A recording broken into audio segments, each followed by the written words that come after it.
Hello, everyone. Thanks for having me here. So my name is William. I'm Brazilian, and I'm Mozilla Tech speaker, and I work for eBay. I like to play video games. I'm big Monster Hunter fan, so if you want to talk about Monster Hunter, sim racing games, or football, please reach me out after this talk. Before I start my presentation, just a small disclaimer. All the proposals I want to show here are under construction. The main intention here is to give you a sneak peek about the future of JavaScript and try to help you to understand the use case and the pros, the cons, and of all of these features, and show the amazing work that the C39 community is doing to improve the language we love. Some of these features may or may not be present on JavaScript. If you like one of this proposal, if you have some concern, or if you want to express your support with some of these proposals, please use this link below and open issue, put a star, and get engaged. So the agenda for today, we are talking about parent matching, pipeline operator, binary AST, and I'll give some opinions. So whenever you see a red border in the slide, it's just my opinion. If you disagree, just ignore or talk to me afterwards. That said,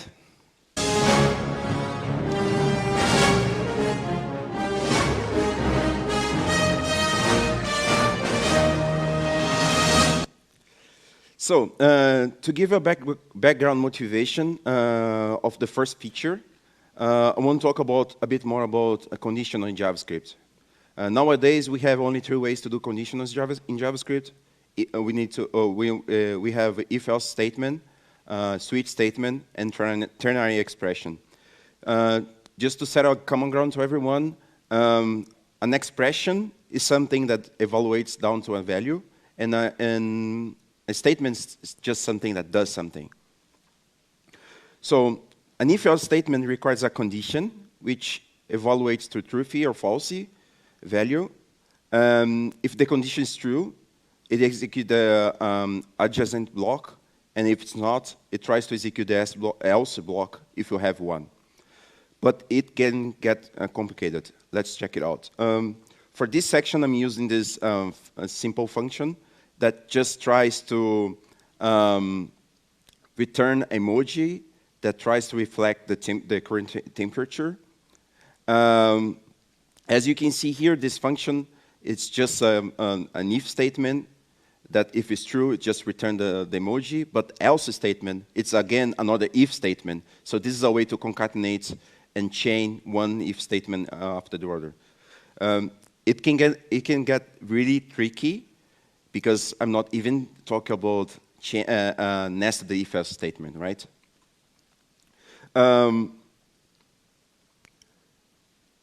For this kind of special checks, when I have a lot of options and small code to react to, I think switch statement is a handy tool. So let's check how switch statement works.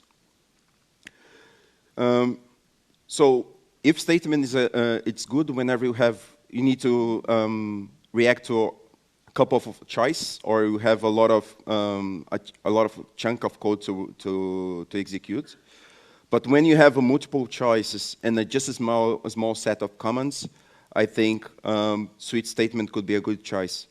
The switch statement works as the following. Given an expression inside the parentheses on the switch, it tries to match with each one of these case statement.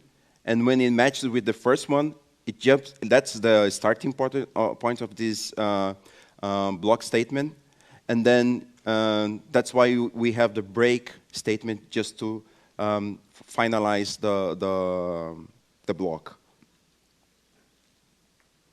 So coming back to our initial example, this is how we would write something using switch statement. There are 2 things I want to highlight here. First, I'm not using a break statement because just by using return, I have my function stopping at that line, so that's why I don't need to use break. And the second thing is, people may not get it, but the case statement accepts expression as well. So I can put, instead of just a constant, that this is the most used case there, you just put a constant and you put an expression and switch. So then I swap, like I use the constant in switch, and I use the expression there. So the ternary operator became popular recently because for the functional developer fan who try to write the code with as much expression as possible, it basically works as the following. Given a condition, if this condition is true, it runs the first block after the question mark. If it's not, it's false. It runs what we have after colon. And since ternary is expression, we can write that function using arrow function, and that tries to make everything more concise. But then you have a code like this, and I don't know if you like it or don't like, but there are a lot of people that like this kind of code. I'm not here to judge, I'm just showing you. And as you can see, we have 3 ways to do conditions nowadays in JavaScript. But what's the matter, the fourth one? Could you imagine what could happen if you mix if statement with switch statement and the power of the structuring pattern? Parent matching. To understand how parent match works, I need to use a toy example to be able to explore the parent matching statement. So let's suppose I have a list of shapes, and I need to log and detect all the circles, red square, and big blue triangles. How could I do this nowadays with if statement? Just to give a small context, this is the sample entry, and this is one of potential solutions for the problem. It's tricky because it can grow as the requirements grows, right? You can put if in there as more, the more you have further requirements. And this is how we can do this using pattern matching. Because of the time here, I will just explain the core concepts. And if you are interested in it, you can either check the documentation on the GitHub repository or talk to me afterwards. This is the case statement, which defines the start of the parent matching block. It receives only one value as input, and this value is called case expression. Then we have the when clause, which is divided in some parts. I will just show 2 of them today. Again, you can have more in the spec in the repository. Okay, in this first when clause, we have it split in 2. Like the first part before the arrow is the match pattern, and the second part is the when clause body. So the match pattern will execute the body whenever the shape of the pattern matches the shape of expression. In this case, every single object that has the type of circle. And then to achieve the second use case, I can just create another pattern, which is type square, color red. And in this step, you see a if statement in the middle. This is called match guard. It means that even though the match matches with the object, if the if statement, which is called match guard, returns false, it will not execute the block.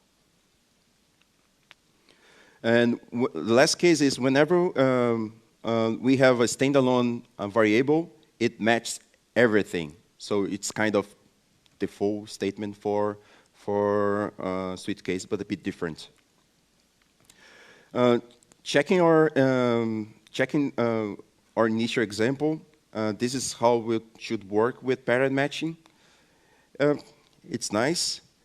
And if somehow we saw this talk before, this would be the part that will start to complain why parent matching is a statement. But then the DC39 committee just changed this. So parent matching in all languages is an expression, and being a statement in JavaScript will be tricky because it will be difficult to decide whether to use parent matching or just a bunch of if-else statement. But then if now that parent match is just an expression, it's becomes a powerful tool as a substitute for ternary expression. And now they are trying to ask us if we need to have the when in the beginning of the when clause, or we just need to use a let const or var. So to give an example, this is the way they're discussing that the syntax may look like. Do you like it? You don't like it? Do you have a better idea? Again, go to the repository and comment there. Okay. Before introducing the next proposal, let's check how function composition, what is function composition, how it works in JavaScript nowadays. So function composition is a mathematical concept that allows you to combine multiple functions to create a new function.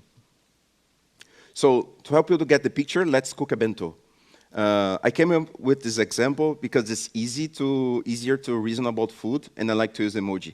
So this is just a function that creates a bento following a sequential series of steps, and where the next steps needs to receive the result from the previous steps. So in this case, to achieve this, I need to have these intermediary variables just to hold the data to pass to the next function.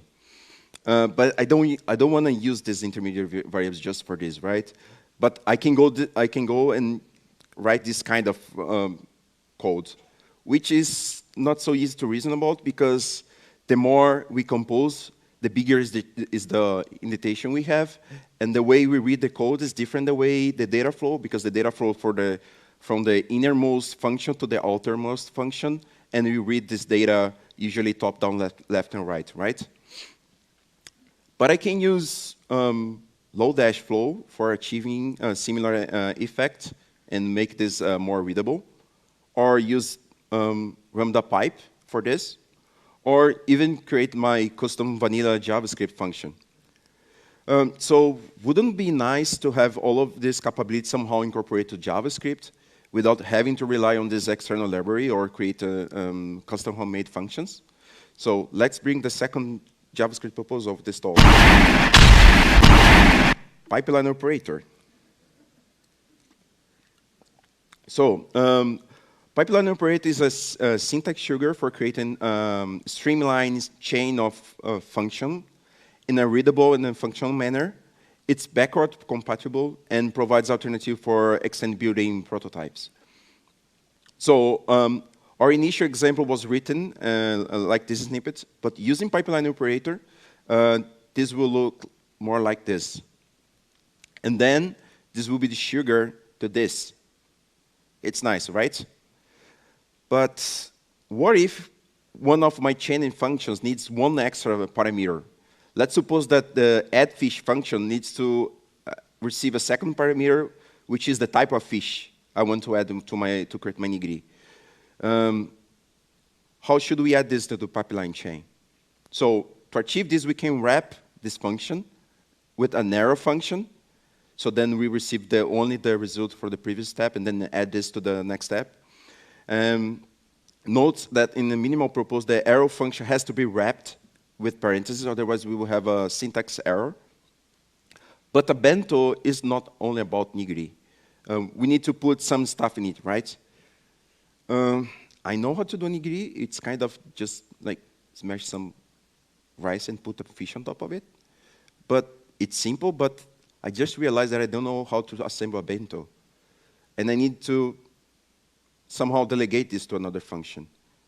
I just figured out that I don't know how to assemble the bento. So I will delegate to this to an async function that will create in the assemble the bento for me. But how can I do this using pipeline operator? It's tricky, right? I could use a wait to await this function, but there is a problem in it.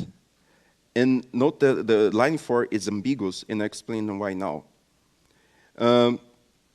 If the implementation add bento, it's just a straightforward async function, I want to have this line desugared to the line 6, like this one. But if I have an uncommon implementation which behaves like a factory that returns me a function that I need to call, passing the nigiri to create the bento, I would like to have this line be desugared to this line 6. The problem is in the minimal proposal, there is no guarantee that I can that await step could be desugared neither to the line 5 or 6 or 3 or 5. As you can see, the minimal proposal has some caveats that we need to address in order to have this proposal progress in the TC39 proposal pipeline. Currently, we have 2 competing proposals that tries to solve this in different ways. So I want to explain first the smart pipeline proposal.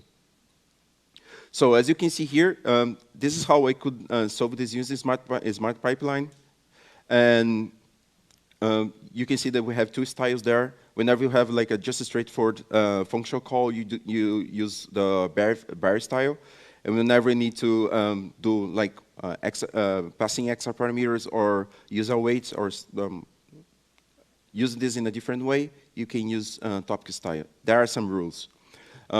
Whenever you need to use parentheses and square brackets, you have to use topic style. Otherwise, you will have a syntax error.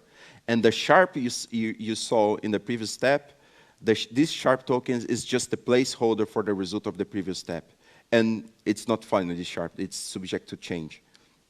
They're discussing if the sharp token is the best way. OK, if you have a create function, you have to use topic style. Otherwise, again, you have a syntax error because you're using parentheses. This proposal has extensive documentation for further enhancements over this core proposal.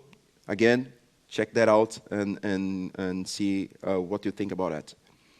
And as a counterpart, we have the F# proposal that tries to address this ambiguity of an async function using one thing called await step. It seems simpler, but still we need to wrap, whenever we need to use extra parameters, we need to wrap this function with an arrow function, and still we have the overhead of have these parentheses there.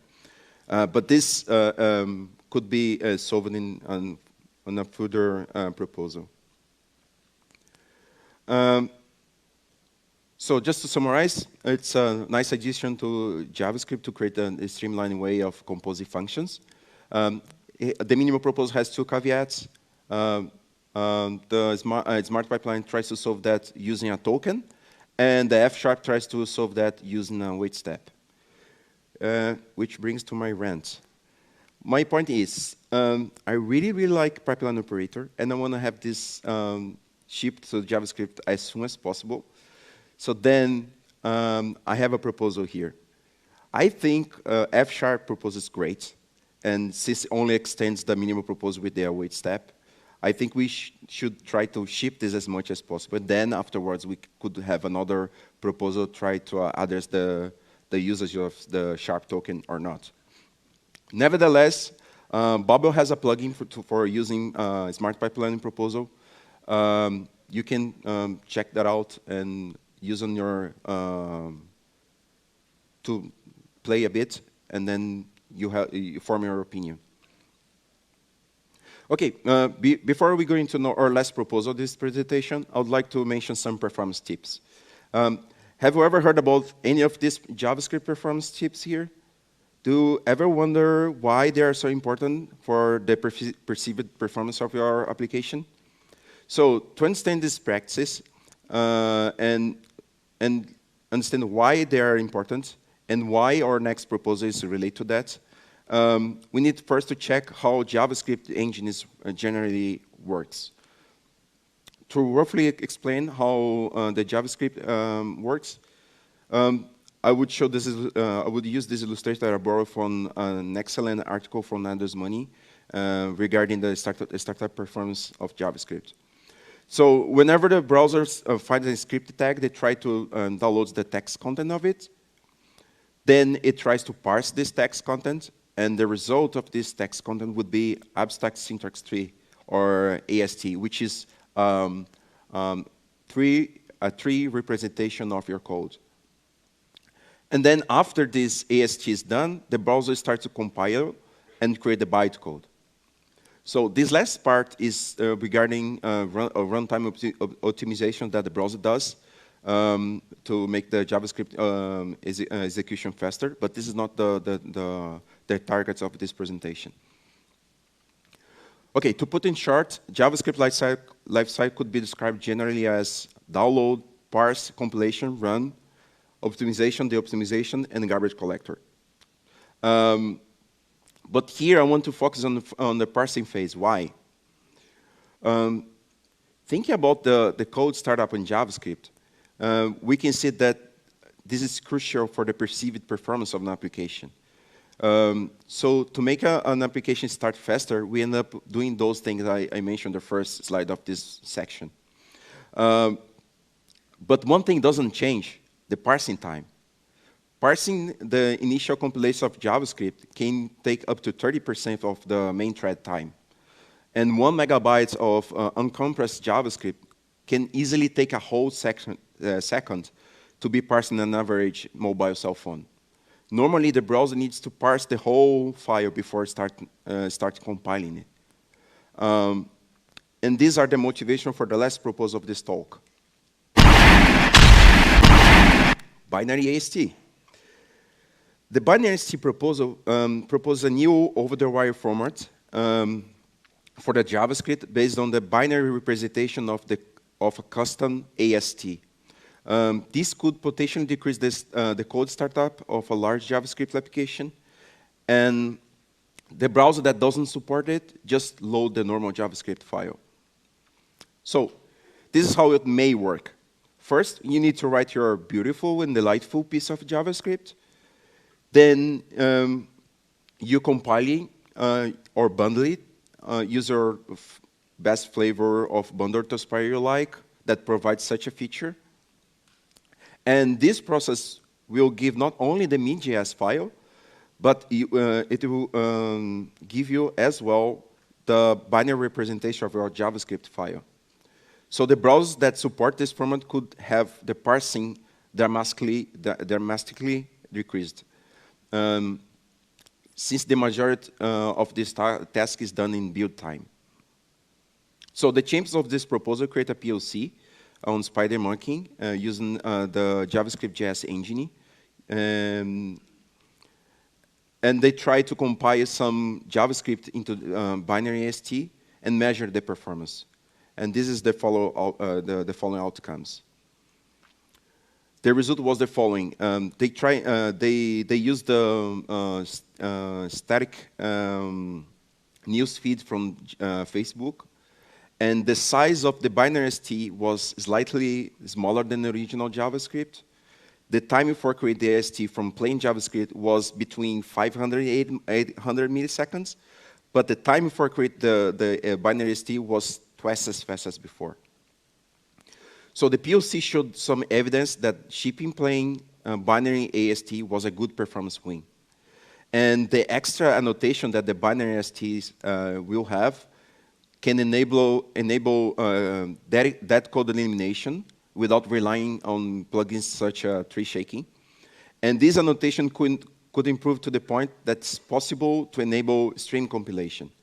And if the performance of this hypothetical stream compilation was close to the current WASM WebAssembly string compilation, we can reach to the point that the compilation time for your JavaScript using this binary AST could be faster than the download time. So you can start your application right after download it. Amazing, right? So these are further read for you if you want to check that out. Like there's plenty more information, these links. These are my links if you want to reach me out. If you want to follow me on Twitter, I don't tweet so much, but when I tweet some JavaScript tips. And that's it from me. Thank you.